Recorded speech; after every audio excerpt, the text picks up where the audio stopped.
सियासतदान वापस सियासत के दायरे में आए। कौन बनेगा वज़ीर आज़म का खेल ख़त्म करें। कौन चीफ बनेगा कौन नहीं, ये खेल भी ख़त्म हो। हमने सदर से सारे इख्तियारात लेकर वज़ीर आज़म को दिए तो अदालत के क्यों नहीं। इफ्तिखार चौधरी के ज़माने में अदलिया हुकूमत के ऊपर हुकूमत बनी थी। Chairman Peoples Party Bilawal Bhutto Zardari की सहाफ़ियों से गुफ्तगू।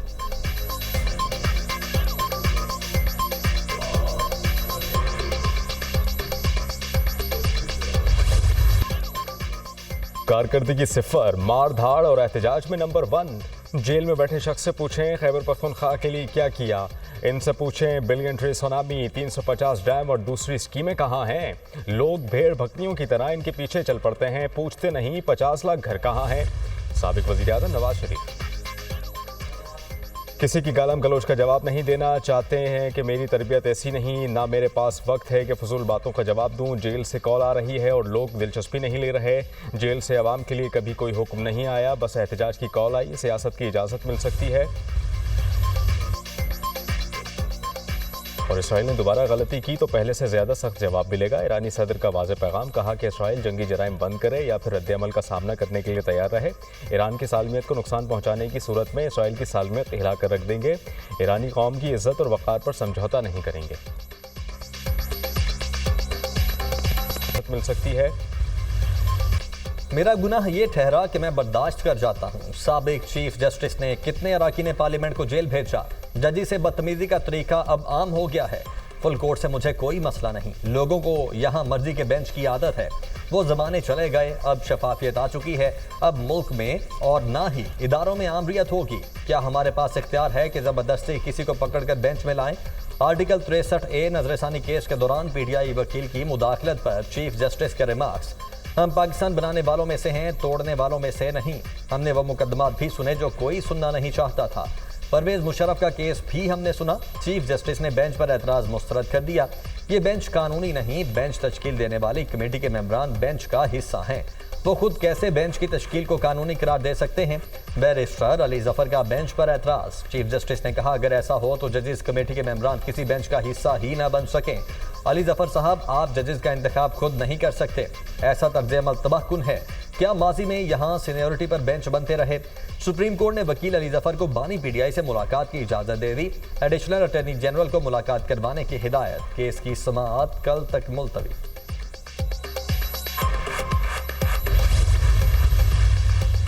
आर्टिकल 63A की समाअत के दौरान सुप्रीम कोर्ट में तलखी। वकील मुस्तफीन काज़मी के जजेस को धमकी, कहा बाहर 500 वकला खड़े हैं, हम देखते हैं कि हमारे खिलाफ कैसे फैसला आएगा।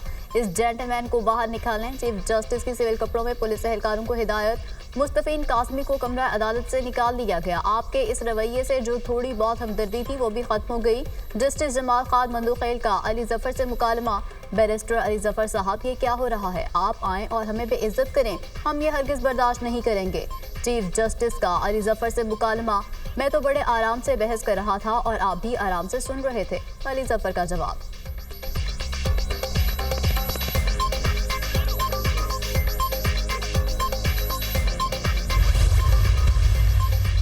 वज़ीर आज़म शहबाज शरीफ से मुमताज़ इस्लामी स्कॉलर डॉक्टर जाकिर नाइक की मुलाकात। वज़ीर आज़म ने पाकिस्तान आमद पर डॉक्टर जाकिर नाइक का खैर मकदम किया। कहा उम्मत मुस्लिमा आप पर नाज़ा है कि आपने दुनिया भर को इस्लाम के सही तशख़्ख़ुस से रोशनास करवाया। ये अमर इंतहाई खुशाइंद है कि आपके सामीन में एक बड़ी तादाद नौजवानों की है। इस्लाम अमन का दीन है और आप इस्लाम का सही पैगाम लोगों तक पहुँचा कर एक इंतहाई अहम फरीज़ा सर अंजाम दे रहे हैं। डॉक्टर जाकिर नाइक ने कहा मैंने 1991 में पाकिस्तान का पहला दौरा किया था और अभी तक उसकी यादें ताज़ा हैं। पाकिस्तान दुनिया का वाहिद मुल्क है जो कि इस्लाम के नाम पर बना। इस्लाम एक मुकम्मल ज़ाब्ता हयात है जो हमें हर मामले में रहनुमाई फराहम करता है। वज़ीर आज़म का डॉक्टर जाकिर नाइक के लिए नेक ख्वाहिशात का इजहार।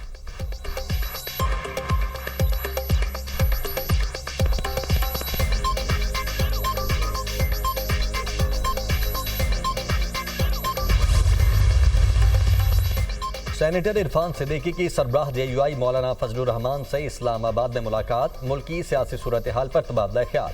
मुलाकात में मौलाना असद महमूद, असलम गौरी और सलमान गिलानी भी मौजूद थे। आईनी तरमीम के बुनियादी निकात पर नहीं, चंद झैली निकात पर मौलाना को एतराज़ है। आईनी तरमीम पर मौलाना का मौक़िफ़ वही है। फजलुर रहमान का मौक़िफ़ है आईनी अदालतें होनी चाहिए। मौलाना चाहते हैं आईनी तरमीम में कोई ऐसी चीज़ ना हो जो आइन से मुतसादिम हो। आइंदा 2 हफ्तों में आईनी तरमीम से मुतल्लिक मामलात वाज़ेह हो जाएंगे। सेनेटर इरफान सिद्दीकी की मौलाना से मुलाकात के बाद मीडिया से गुफ्तगू।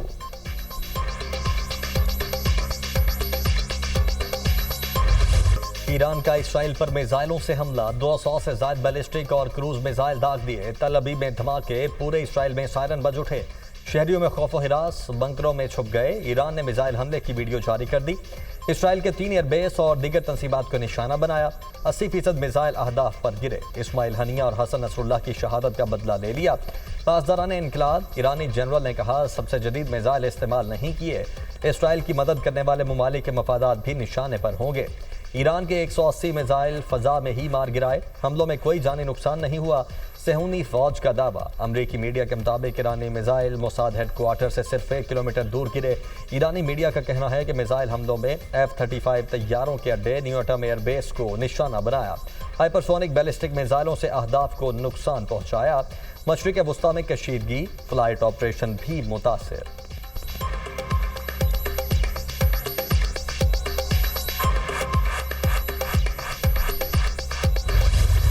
बज़ाहिर ईरान का हमला नाकाम हो गया। जवाबी कार्रवाई के लिए मुशावरत जारी है। इसराइल की हिफाजत यकीनी बनाएंगे। अमरीकी सदर जो बाइडन का अमरीकी फ़ौज को इसराइल का दिफा करने का हुक्म। कहा खत्ते में अमरीकी एहलकारों की हिफाजत भी यकीनी बनाएंगे। कौमी सलामती के इजलास में अमरीकी सदर और नायब सदर को तफसीली ब्रीफिंग दी गई। अमरीकी वज़ीर दिफा का इसराइली हम मनसब को टेलीफोन। ईरान के हमलों से मुतालिक मालूमात का तबादला।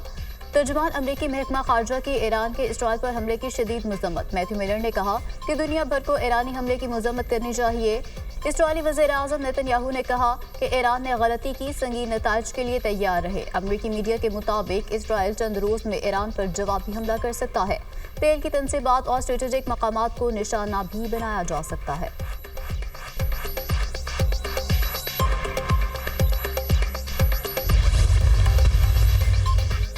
इसराइल ने होश के नाखून ना लिए तो अगला हमला इससे कहीं ज्यादा तकलीफदेह हो सकता है। ईरानी सुप्रीम लीडर आयतुल्लाह खामनाई का नेतन्याहू को अबरानी जुबान में सख्त पैगाम। ईरानी सदर मसूद पज़ेश्कियान ने कहा कि ईरान ताकत का दूसरा नाम है। इसराइल ईरान के साथ तसादुम से गुरेज करे। ईरानी हमला इसराइली जारहियत का फैसला कुन जवाब है। जंग नहीं चाहते, किसी भी खतरे का मुंह तोड़ जवाब देंगे। ईरानी वज़ीर खारिजा ने इसराइल पर हमला दिफा का हक करार दे दिया।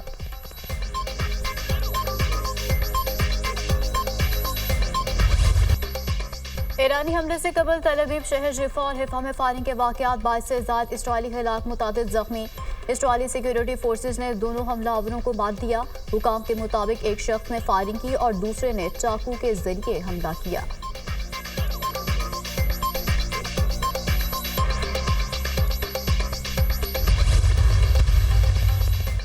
हमास का इसराइल पर ईरान के हमले का खैर मकदम। कहा तमाम अरब ममालिक इसराइल का मुकाबला करने के लिए मुत्तहिद हो जाएं। सहूनी रियासत के खिलाफ जिदोजहद जारी रहेगी। ईरान ने इसराइली जारहियत का मौसर जवाब दिया। हमले में कई तंसीबात तबाह और मुतअद्दिद इसराइली फौजी हलाक हुए।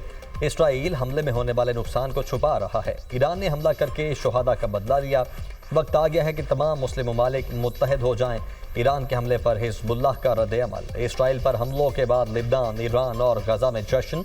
इराक में भी शहरी सड़कों पर निकल आए।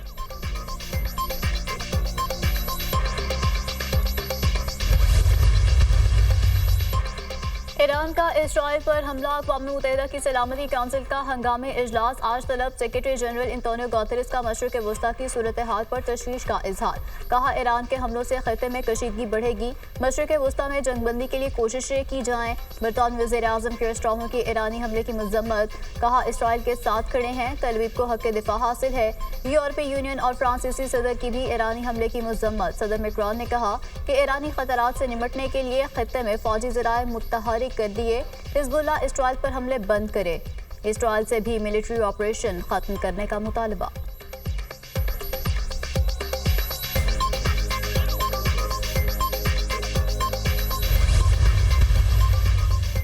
इसराइल की दहशतगर्दी न रुकी। लिबनान पर फ़ज़ाई हमले जारी। बैरूत और जनूबी लिबनान में हिज़्बुल्लाह के ठिकानों पर बमबारी।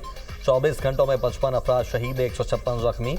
हिजबुल्लाह के इसराइल पर रॉकेट हमले, गाजा में भी इसराइल की दरिंदगी, नसीरात कैंप पर बमबारी, मजीद 25 फ़लस्तीनी शहीद, तादाद 41,638 हो गई।